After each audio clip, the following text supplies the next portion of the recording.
Terima kasih pemirsa masih bersama kami di Halo Indonesia. Pemirsa, komunitas sosial naungan gereja paroki Santo Yohanes Bosco, Lovely Hands, menjadi komunitas yang mewadahi anak-anak berkebutuhan khusus. Lewat program Setara Berdaya, komunitas ini mengajarkan anak-anak berkebutuhan khusus untuk menanam sebagai media terapi efektif serta menumbuhkan rasa cinta pada bumi.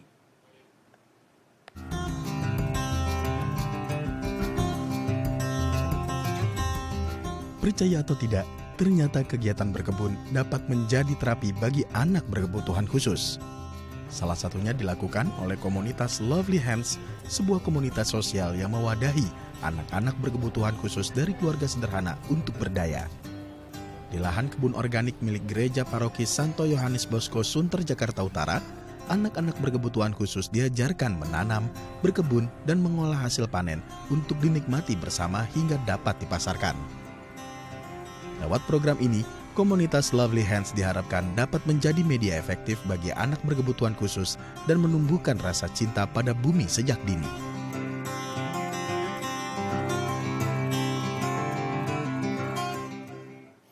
Pemirsa, untuk membahasnya lebih lanjut, kita telah terhubung dengan Maria Laneke Alexander, Koordinator Lovely Hands. Selamat siang, Ibu Laneke, apa kabar? Yang kabar baik. Baik, Ibu, melanjutkan perbincangan tadi, melanjutkan tayangan tadi begitu ya, teman-teman berkebutuhan khusus diajarkan untuk mengenal seni menanam begitu. Mengapa hal ini menjadi penting? Hal ini penting sekali ya, karena anak-anak ini banyak yang memang kita ajarkan di dalam program ini, yaitu mereka dengan memegang bibit atau memegang tanah, itu adalah merupakan satu bentuk terapi. Jadi motorik halusnya kita latih, dan ini adalah satu program yang sangat baik untuk mereka, karena mereka akan lebih difokuskan untuk bisa konsentrasi dan bisa membangun rasa cinta terhadap lingkungan ya. Ini program ini sangat bermanfaat sekali untuk mereka, karena dengan adanya lingkungan, dengan adanya alam, sinar matahari, itu adalah merupakan satu bagian yang dimana mengajarkan mereka untuk bisa semakin hari mencintai bumi dan belajar untuk terapi. Baik, artinya tujuannya untuk membentuk sebuah karakter, juga melakukan kegiatan di luar rumah begitu sehingga menyehatkan begitu ya Bu Laneke ya. Ibu Laneke, di sini mereka silakan. Mereka juga bersosialisasi, kemudian mereka di tempat ini mereka benar-benar bisa mengatur waktunya mereka, karena anak-anak seperti ini kan kita harus membangun disiplin ya, disiplin waktu untuk mereka belajar. Baik, ada pembentukan sikap dan juga perilaku di dalam kegiatan ini. Saya semakin penasaran, ini kegiatan ini terinspirasi dari mana Ibu Laneke? Sehingga terfikir bahwasannya anak-anak berkebutuhan khusus, ya udah kita ajak aja untuk belajar pertanian. Sebenarnya kami itu sudah mendidik anak-anak ini dari kecil. Jadi mereka itu dari usia 2 tahun ada yang kami udah didik. Kemudian mereka sudah memasuki masa remaja, di mana masa remaja ini mereka harus diajarkan untuk mandiri, karena satu waktu mungkin mereka bisa tidak bersama dengan orang tua lagi. Jadi ini adalah program yang kami pikirkan untuk membuat mereka setara dan nantinya mereka harus berdaya juga ya. Jadi ini terpikirkan oleh gereja. Jadi bagaimana kita harus membangun mereka ini untuk bisa setara dan berdaya di dalam masyarakat. Karena selama ini kita tahu ya, di masyarakat kita belum banyak orang yang bisa memberikan kesempatan untuk mereka. Dan komunitas kami itu percaya bahwa sentuhan kami, cinta kami untuk mereka itu ada manfaatnya, dan mereka akan merasa percaya diri, kemudian mereka akan berdaya. Tujuannya adalah agar mereka suatu saat nanti dapat berdaya di tengah lingkungan sosial begitu Ibu ya. Apakah ini juga bisa dianggap menjadi media terapi begitu sehingga dapat membuat sebuah perilaku dan juga sikap yang nantinya akan diterima di sosial? Dan apakah ini juga efektif? Ya, efektif Pak.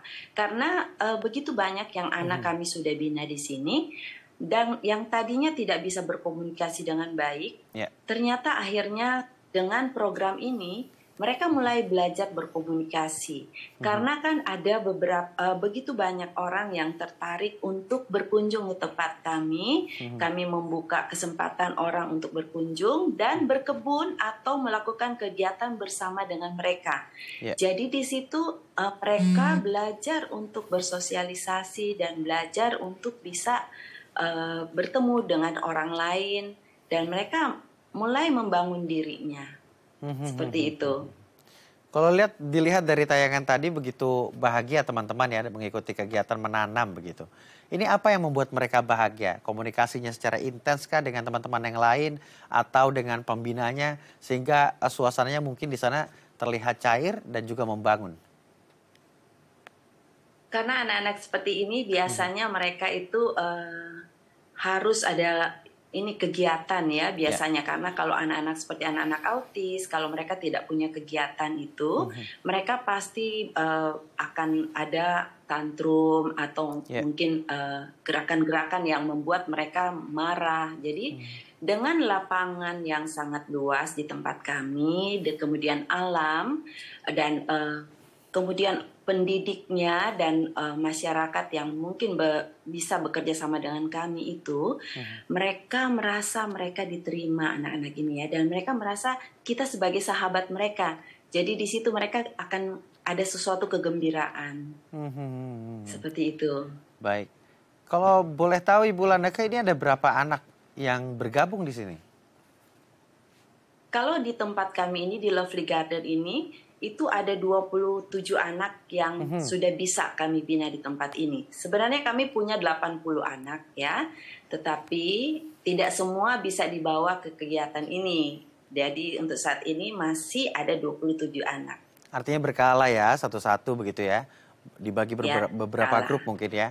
Ibu Laneka, ini mengapa bisa menghimpun sebanyak itu teman-teman berkebutuhan khusus? Apakah memang kegiatan Lovely ini artinya dapat menarik minat para orang tua yang memiliki anak berkebutuhan khusus atau memang teman-teman Lovely juga mencari atau menghimpun teman-teman berkebutuhan khusus di luar sana? Kebetulan kami itu sudah 12 tahun, berdiri sudah 12 tahun. Jadi kami ini datang lintas agama ya, pelayanan lintas agama. Jadi orang banyak yang sudah misalnya di tempat kami sudah dilatih dan sudah berhasil, sudah bisa berbicara atau berjalan atau bisa berkomunikasi dengan baik dan sekolah. Akhirnya mungkin dari mulut satu orang tua, mereka mengajak orang tua yang lain yang punya anak kebutuhan khusus sampai kami bisa ada 80 anak. Gitu. Luar biasa sekali perkembangannya. Dari tidak bisa bicara sampai dengan bisa berkomunikasi begitu ya? Ya, jadi banyak yang tadinya benar-benar nggak bisa berbicara, akhirnya dilatih ke tempat kami ini, dan akhirnya mereka bisa berbicara, kemudian bisa sekolah, dan ada yang sudah bisa bersekolah di sekolah biasa, dan punya prestasi jadi juara 1 dan bisa punya keahlian 3 bahasa, seperti itu. Artinya jadi bisa normal bermusik. Normal dan bisa bergabung dengan teman-teman lainnya begitu di sosial juga bisa diterima begitu. Memang kegiatan apa saja sih di sana selain bertani begitu? Apakah ada program khusus untuk membina teman-teman ini sehingga memiliki keterampilan khusus, memiliki keterampilan yang juga sama dengan masyarakat lainnya? Tapi jangan dijawab dulu Ibu Laneka karena kita akan jeda terlebih dahulu. Pemirsa juga jangan kemana-mana, tetap di Halo Indonesia.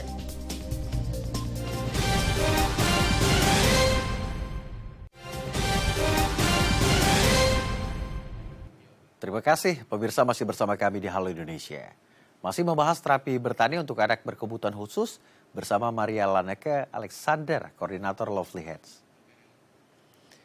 Ibu Laneka, kita melanjutkan perbincangan tadi. Ibu tadi berkata begitu ya, ini teman-teman memiliki kemajuan dari tidak bisa bicara hingga bisa bicara. Ini adakah program khusus yang dilakukan teman-teman Lovely begitu ya? Apakah salah satu kegiatannya ya yang juga bertani juga dapat membuat pertumbuhan motorik teman-teman berkebutuhan khusus? Ya, kami memang di Lovely Hands ini, kami jadi melihat anak-anak kemampuan mereka di mana.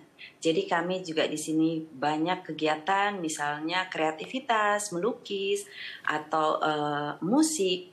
Dan salah satu yang paling kami andalkan sekarang ini saat ini adalah berkebun, bertani ya.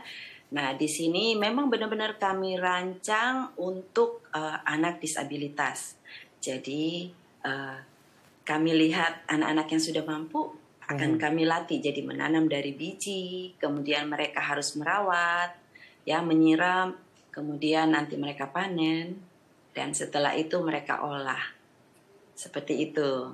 Artinya benar-benar kegiatan berkebun tadi itu memang disediakan untuk teman-teman Lovely ya, teman-teman berkebutuhan khusus untuk artinya belajar menanam, belajar sampai dengan memanen begitu. Itu lahannya berapa luasnya Bu sehingga teman-teman bisa berkegiatan terus di sana?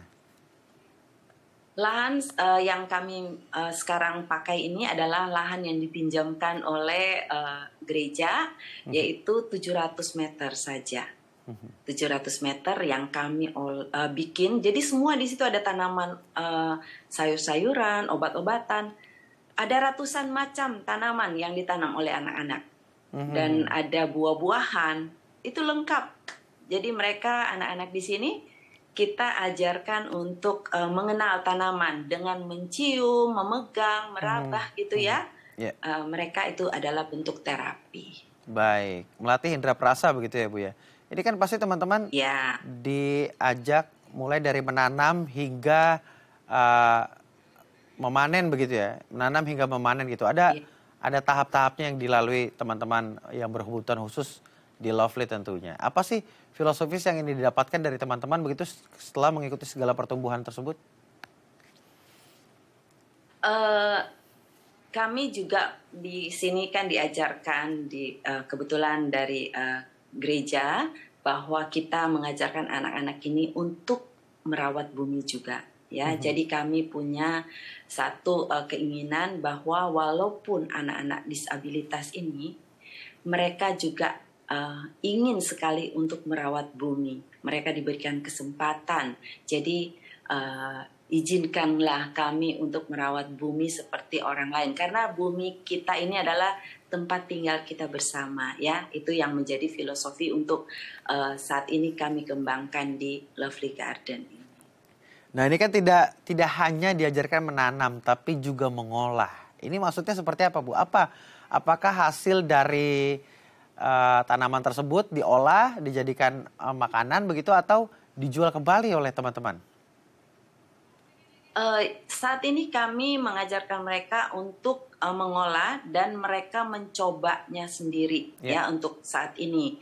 Jadi kita belum tahu untuk kedepannya, mungkin mereka juga diberikan kesempatan untuk bisa mungkin memasarkan.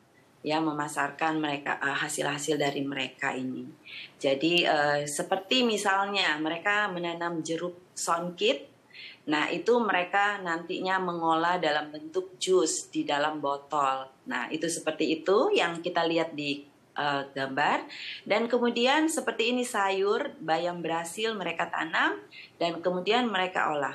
Jadi kita mengajarkan juga bukan hanya menanam, tetapi bagaimana mereka bisa hidup sehat dengan mengkonsumsi sayur-sayur. Karena di kebun kami ini itu organik. Kami tidak memakai pupuk yang kimia. Benar-benar anak-anak diajarkan untuk mengolah kompos sendiri, pupuk sendiri dari hasil dari misalnya kulit jeruk atau hasil-hasil dari sayuran yang tersisa. Jadi kita benar-benar kebun ini tidak keluar sampahnya, semua diolah di dalam. Air hujan pun kita tampung untuk kita gunakan. Anak-anak ini diajarkan seperti itu. Luar biasa. Ada pelajaran pelestarian alam juga ya untuk menjaga bagaimana ketahanan alam begitu dari berbagai zat kimia sehingga tetap lestari begitu. Anak-anak juga diajarkan dan diperkenalkan soal ini. Apakah prinsip ini juga menjadi penting untuk anak-anak? Sangat penting, Pak, karena memang kami mengajarkan mereka seperti itu. Jadi ada program di mana betul-betul kami mengajarkan orang tua pun harus hidup sehat. Karena anak-anak seperti ini kan harus dijaga makanannya. Mereka tidak boleh yang terkontaminasi misalnya pestisida. Nah, ini yang kita sekarang terapkan untuk keluarga-keluarga yang kita bina. Dan semoga ini juga akan menular untuk masyarakat luas. Jadi kebun kami ini terbuka untuk orang datang belajar bersama dengan kami.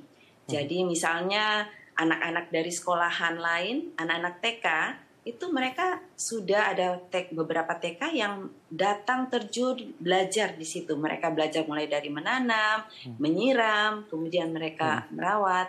Seperti itu, Pak. Nah, Ibu, ini tentu perjalanan sangat jauh ya. Apa sih kesulitan yang didapatkan saat melakukan kegiatan-kegiatan di sana? Untuk saat ini kami rasa karena kami melakukannya dengan banyak sekali volunteer yang membantu kami dan kemudian kami melakukannya dengan hati. Jadi untuk saat ini kami masih belum menemukan kendala-kendala ya. Kendalanya itu hanya mungkin di orang tua, di mana orang tua itu tidak terlibat atau tidak bekerja sama dengan kami. Karena di program ini pun kami akan melibatkan orang tua juga untuk bisa membantu anak-anak di dalam program ini. Dan kami mengajarkan mereka kalau bisa, misalnya di rumah atau lahan kecil, mereka juga bisa menanam di rumah. Ada media-media yang kita berikan untuk mereka, yang kita ajarkan misalnya dari kemasan botol aqua atau kemasan botol apa, yang kita ajarkan untuk bisa mereka tanam di rumah. Baik. Seperti itu. Jadi tidak perlu dengan harus membeli materi-materi itu, tidak perlu dibeli, tetapi bisa dari daur ulang. Baik, kegiatan dengan sentuhan cinta kasih ini tentunya bertujuan untuk membuat mereka semua bisa berdaya, bisa bersosial di tengah masyarakat begitu ya, sehingga mereka memiliki hak yang setara juga. Terima kasih Ibu Laneka telah berbagi bersama kami di Halo Indonesia.